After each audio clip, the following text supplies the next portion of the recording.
Okay, तो भाई इसमें हमें भैरवा को काल भैरव या कल्कि नहीं बल्कि कर्ण के जैसे दिखाया गया, और ये बात रिवील करने से पहले कुछ कर्ण के रेफरेंस को भी दिखाया गया। जैसे कि इसमें दुलकर सलमान के कैरेक्टर जो भैरवा को पाल पोस कर बड़ा करते हैं, वो भैरवा का पापा नहीं होते। असल में उन्हें भैरवा एक टोकरी में मिला होता है। और महाभारत में भी देखो तो अधिरथ जो कर्ण को पाल पोस कर बड़ा करती है, वो कर्ण के रियल पापा नहीं होते। उन्हें कर्ण नदी में बहती हुई एक टोकरी में मिले थे। सेम फिर महाभारत में कर्ण के पोषक पिता अधिरथ एक सूत यानी कि एक रथ चालक थे। तो इसमें भी दुलकर सलमान के कैरेक्टर को कैप्टन बताकर अधिरथ का रेफरेंस दिया जा रहा है। वैसे भैरवा को वो इसमें ट्रेन करते हुए भी दिख रहे हैं, और कर्ण को ट्रेनिंग परशुराम दिए थे। तो कुछ फिल्मी भाइयों का कहना है कि परशुराम भी हो सकते हैं, जो कि आगे जाकर कल्कि को भी ट्रेनिंग देंगे, जो कि क्या पता सच हो भी सकता है। लेकिन भैरवा एक टोकरी में मिलना और अधिरथ की तरह उसे कोई और बढ़ाना, ये सब रेफरेंस तो कर्ण के ही है। क्लाइमैक्स में कंफर्म हो चुका है ना भाई कि सूर्य पुत्र कर्ण अब पुनर्जन्म ले चुके हैं। तो अब ये सवाल उठता है कि कर्ण ही क्यों? इनके जगह कोई और भी तो हो सकता था, जैसे कि भीम हो सकता था,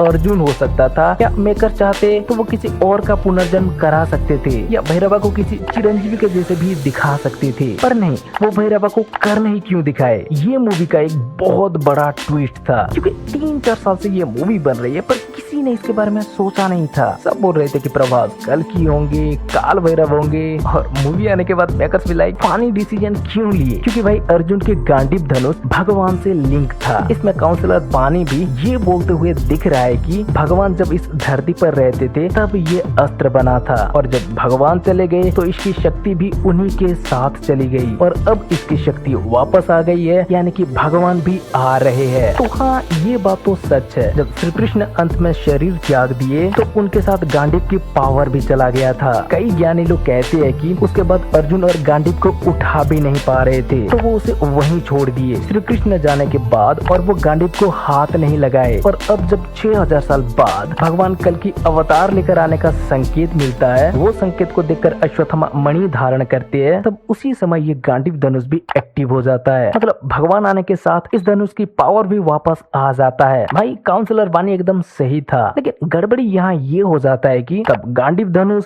सुप्रीम यास्किन के ही पास होता है। मतलब यहाँ श्री कृष्ण जी के कही गई बात भी सच हो जाता है। स्टार्टिंग में आपने देखा होगा श्री कृष्ण अश्वत्थामा को बोल रहे थे कि कलयुग आ रहा है और कली भी आएगा। फिर जब अधर्म चरम सीमा पर होगा और धरती पर अंधकार, मैं फिर एक अवतार लूंगा, लेकिन उस युग में कली मेरा जन्म को रोकने जैसा शक्तिशाली होगा, तो तब तुम्हें ही उस गर्भ की रक्षा करनी होगी। तो हाँ, अब यास्किन को गांडीव मिलने के बाद वो उनका जन्म को रोकने जितना शक्तिशाली तो हो चुका है, पर क्या अब अश्वत्थामा अकेला उस गर्भ की रक्षा कर पाएंगे जिसे कि यास्किन टारगेट करने वाला है? बिल्कुल नहीं, क्योंकि हम देख चुके हैं गांडीव से निकला हुआ सिर्फ एक तीर का सामना अश्वत्थामा नहीं कर पाए थे। वो एक तीर आकर अश्वत्थामा के रथ की धज्जियां उड़ा दिया था, तो अब कैसे करेंगे? इसीलिए वो कर्ण को लाए, क्योंकि कर्ण ही शायद सिर्फ एक ऐसा योद्धा थे जो कि गांडीव धनुष का सामना कर चुके थे। इसका एंडिंग में हमें अर्जुन और कर्ण की एक युद्ध दिखाया है, हम सब ने देखा है। उस युद्ध में अगर श्री कृष्ण अर्जुन के साथ ना होते तो शायद कर्ण अर्जुन को हरा भी देते। पर क्या करे, कर्ण का अंत वैसे ही लिखा था। उन्हें 2 श्राप मिला था। पहला श्राप परशुराम जी से। परशुराम जी सिर्फ ब्राह्मण लोगों को ही अपना शिष्य बनाते हैं, लेकिन कर्ण एक क्षत्रिय होके भी अपने आप को ब्राह्मण बता के परशुराम जी के पास जाकर ट्रेनिंग शुरू की। तो जब परशुराम जी को ये बात पता चली तो वो कर्ण को श्राप दिए कि जब उसे अपनी आर्चरी स्किल की सबसे ज्यादा जरूरत होगी तब वो अपनी ट्रेनिंग भूल जाएंगे। और दूसरा श्राप भूमि देवी से मिली थी। ये श्राप मिलने की तो कई अलग अलग कारण बताया जाता है, लेकिन हाँ, कर्ण के दूसरा श्राप ये था कि भूमि देवी श्राप दिए थे रणभूमि में सबसे महत्वपूर्ण टाइम में तुम्हारा रथ की पहिया भूमि में धंस जाएगा, और तब तुम कुछ कर भी नहीं पाओगे, हेल्पलेस हो जाओगे। और यही 2 श्राप के कारण कर्ण की मृत्यु होती है। जब भूमि पर उनका रथ की पहिया धंस जाता है और वो अपने तीरंदाजी स्किल भूल जाते हैं, तो वो नीचे उतरकर पहिया को निकालने की कोशिश करते हैं और तभी मारे जाते हैं। नहीं तो उस युद्ध में ये भी अर्जुन को हरा सकते थे। मतलब जिस अर्जुन के गांडीव का सामना कोई देवता या गंधर्व भी नहीं कर सकते, उस गांडीव का सामना ये कर्ण कर सकते थे।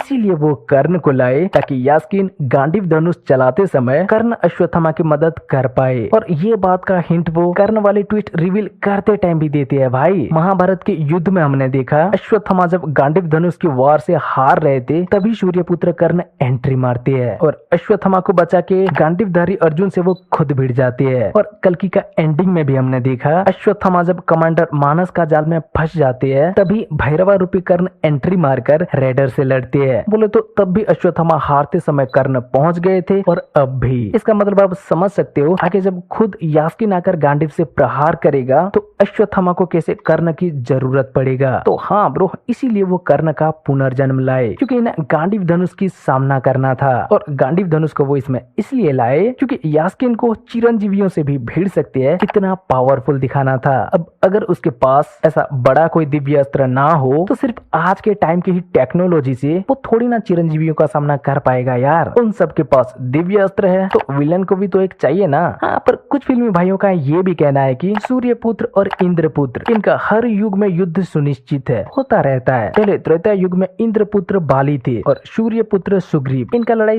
सबको पता है। फिर द्वापर युग में सूर्यपुत्र कर्ण तो इंद्रपुत्र अर्जुन। और अब कली युग को लेकर बोला जा रहा है कि वो नहीं तो अब उनका अस्त्र लड़ेंगे, अर्जुन के गांडीव और कर्ण के विजय धनुष। बहुत से फिल्मी भाइयों ने ये कमेंट किया था भाई और ये बहुत बढ़िया लग रहा था। तो हाँ, कुल मिलाकर देखा जाए तो जैसा कि हम कल की लास्ट वीडियो में बोल रहे थे, मेकर्स कर्ण और अर्जुन की फाइट रिक्रिएट करना चाहती है भाई, वो 100% सही है। लेकिन ऐसे ही बस मास मसाला या फैन सर्विस के लिए नहीं, ये लोग पूरा प्रॉपर प्लान बना के आए हैं भाई। हम जितना सोच रहे थे ये तो उससे भी आगे है। खैर सही है, लेकिन स्टार्टिंग में इन्होंने जो हमको कंफ्यूज करते आ रहे थे भाई, पहले प्रभास के नाम रिवील कर दिया कि इनका कैरेक्टर का नाम भैरवा होने वाला है। फिर काशी शीटी दिखाया गया, काशी के प्रोटेक्टर काल भैरवा को दिखाया गया, जिसके बाद की ऑडियंस थ्योरी बनाने लगे कि बुज्जी जो भैरवा के कंधे पर है वो शिवजी के सांप की ही रेफरेंस है और पता नहीं क्या क्या। और आखिर में क्या पता चलता है कि ये सूर्यपुत्र कर्ण है। सही है भाई, मेकर्स ने जो सरप्राइज दिया अच्छा लगा। वैसे सच में इसमें काल भैरवा को लेकर कुछ रेफरेंस भी था। छोड़ो चलो, बाकी की बातें हम आने वाले वीडियोस में करेंगे। आज के लिए इतना रहने देती है। अगर आपको इसके बारे में कुछ कहना है या आपके पास कोई थ्योरी है तो हमें कमेंट करके बता सकते हो। ठीक है, तो भाई अब हम इस वीडियो को ये खत्म करते हैं। अगर ये वीडियो अच्छा लगा हो तो